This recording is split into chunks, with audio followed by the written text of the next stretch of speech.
how much do you want to know? How much do you want to learn?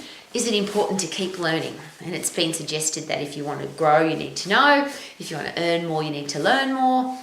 What are you excited about learning, if anything? And is it possible that there's a lot of us who hated school so much that after school finished, it was like, well, I'll learn the stuff I need to know to pass the test. I'll get the information so I can write it down on a piece of paper or type it into a computer. After I've passed the test, I forget it.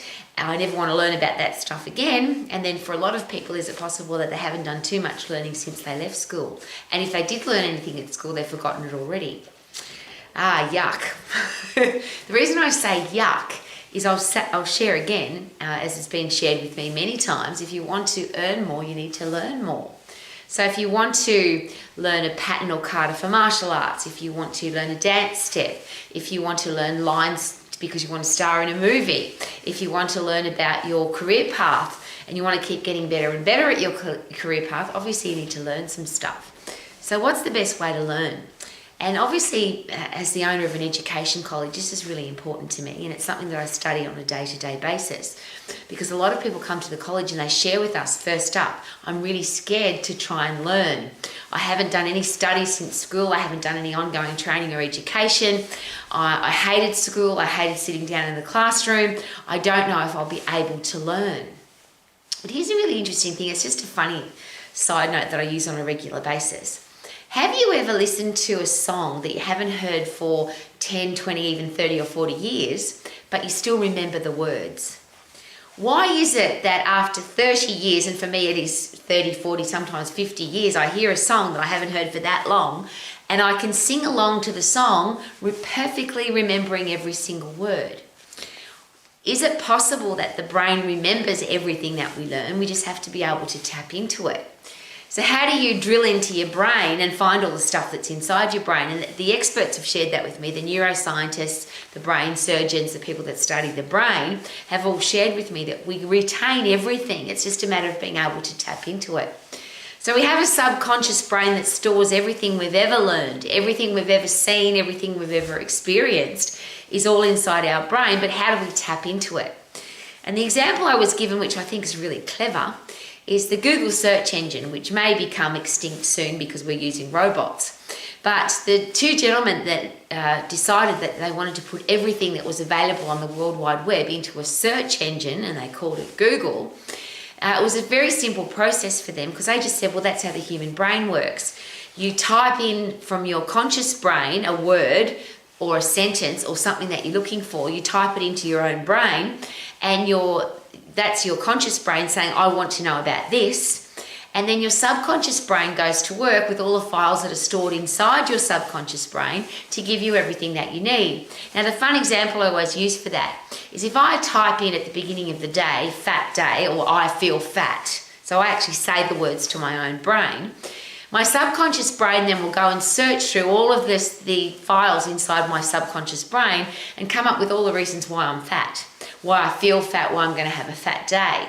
And that's why I end up feeling crappy, because I typed in the word fat and my brain gave me exactly all the reasons why I feel fat. And if you're a woman and you've ever had a fat day, that will make a lot of sense. So the Google search engine, if you type in a word, it'll give you what you need. Your brain's exactly the same. If you type into it what you need, it will start searching for everything that's already there. And here's another fun example. Have you ever met somebody, they told you their name, and you remember their face? You forget their name straight away. Why do we do that? It's very interesting to take note that the brain thinks in pictures, not in words. So you remember the person's face, but you don't remember their name. You see them 6 months later, you remember their face, you don't remember their name. And then it might be 3 o'clock in the morning in a week's time or 2 weeks' time or a month's time, and you go, oh, John, his name was John. Because you asked your brain to tell you, what was that guy's name? I can see his face, I don't remember his name, I need to remember his name. And your brain will just keep searching until it finds it. Why am I sharing all of that with you? Well, first of all, if you learn something, you'll remember it if you ask the right questions. But is it possible that we really want to learn about stuff that is exciting to us? I sat in school for many, many days, hours, weeks, months, years, thinking to myself, why am I learning this? It doesn't make any sense. It's got nothing to do with what I want to do with my life. I don't find it interesting, I'm bored. And I'm sure that if the label was available when I was in primary school and high school, I would have been diagnosed with some kind of attention deficit disorder because I was bored. I hated school. The interesting thing though is that when I left school and I started studying the human body, the human brain, and how to be healthy, fit and strong, and how to have a career or business that you love, and how to be financially free, and how to have great people in your life, which is the 4 things I've been studying all of my life, the study came really easy, the learning came really easy, the education was never a chore. I love learning. It's my favourite thing. I'm in front of my library. I have several libraries in my house. I'm learning every single day. I'm sharing that with you because the first thing, of course, is that you have a very smart brain that will remember everything that you teach it, everything that it learns. You just have to tap into it. The second thing is you have to learn about things, you have to be excited about what you're learning. So if you're going to start a new job but you're not excited about the new job, you probably won't remember the stuff that they teach you very well because it's not exciting to you. But for me, I was going into the exercise profession. I wanted to learn. So anatomy and physiology and exercise programming and nutrition and how the human body works was easy for me because I was excited about it. So that's the second thing. Learn about things you're excited about. And if you relate that to school, for example, I would love schools to be set up where kids learn about whatever they're excited about. So you learn the geography of it, the history of it, the finances, the economics, the accounting of it. You learn to read and write about the things that you're excited about. So yes, we need to learn all of those things, but why can't we associate them with the things that the person is passionate about, not something that's really boring? The third thing is that your human brain works really effectively in the upright position. You've got better blood flow, better circulation, better nutrition flow. Everything works better in the upright position. But I don't know any schools any education facility where people are in the upright position. Everything's about sitting down. You take out the biggest muscles in your body. You take out your body's ability to circulate blood and oxygen and nutrients efficiently because you're sitting. It's a ridiculous position to be in. So that's why we don't have colleges anymore. The max international colleges used to be 7 colleges, 23 classrooms. We had over 200, I call them team players, not staff, because I hate the word staff. But we don't learn like that anymore because it's ridiculous. Putting people in air-conditioned air, artificial light, sitting on their backside is not a great way to learn. In the upright position where you can breathe fresh air and sunshine is obviously the most effective. But even more effective is if you are moving. So I have a tread desk, so when I'm working at my desk, I'm moving all of the time. When my students are studying at the Max colleges, I want them to be out hiking, biking, training at the gym. They listen to their program or they watch their program on their phone. We've got a phone app. But I would like them to be in the upright moving position because that's how the human body works even more effectively. But just before you start studying, the suggestion is that you get really puffed. Either lift something heavy to get puffed or get really puffed by skipping, punching, jumping, push-ups, sprinting on the spot, soft sand, up a hill, up some stairs. Get really, really puffed at 100% effort. Because the fight and flight system, the phosphate system that produces 100% effort so you can get away from a threat. Once you've recovered from that threat, so you've got 100% effort, you went to maximum heart rate, you used every single muscle, ligament, tendon, joint, energy system in your body to get away from the threat or to fight the threat, your body then says, wow, you're awesome. You had a threat, you didn't die, so now we need to be better for next time. So your brain's got to be better for next time. So every time you get puffed, your body produces dopamine, which is a reward neurotransmitter. Yay, I'm alive. Congratulations, you killed the threat or you ran away from the threat.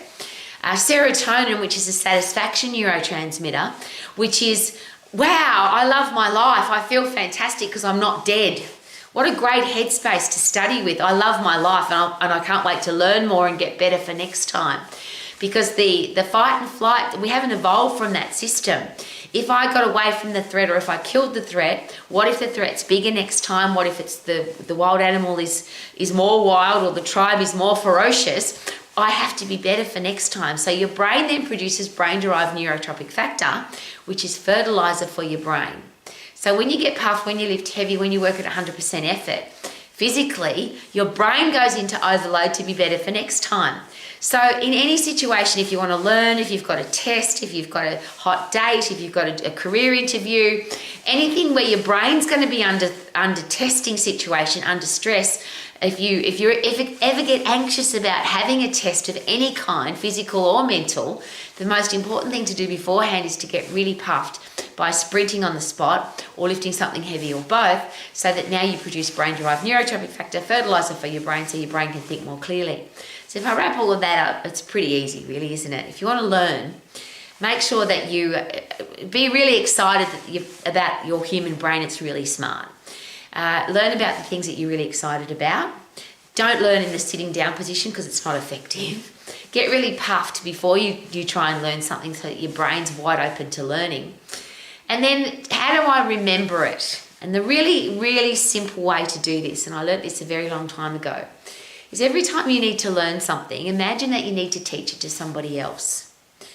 If you go to a conference or a seminar or a workshop or you listen to a podcast, and the key part of this is after I listen to this, after I go to this conference, after I do this education program, I have to teach it to my family, my kids, my students, my work colleagues. I have to teach it to somebody else. Your brain retains information so much better. But I always go a step further.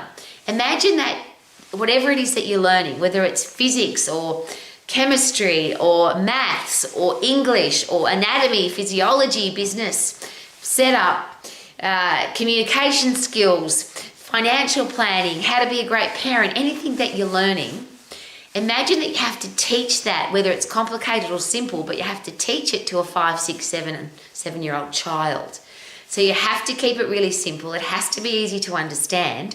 And even more important, that 5, 6, 7-year-old child has to take that information and be able to share it with their 5, 6, 7-year-old friend. So you're learning to be able to teach it to a child. You teach it to the child, and then the child can teach it to their friend.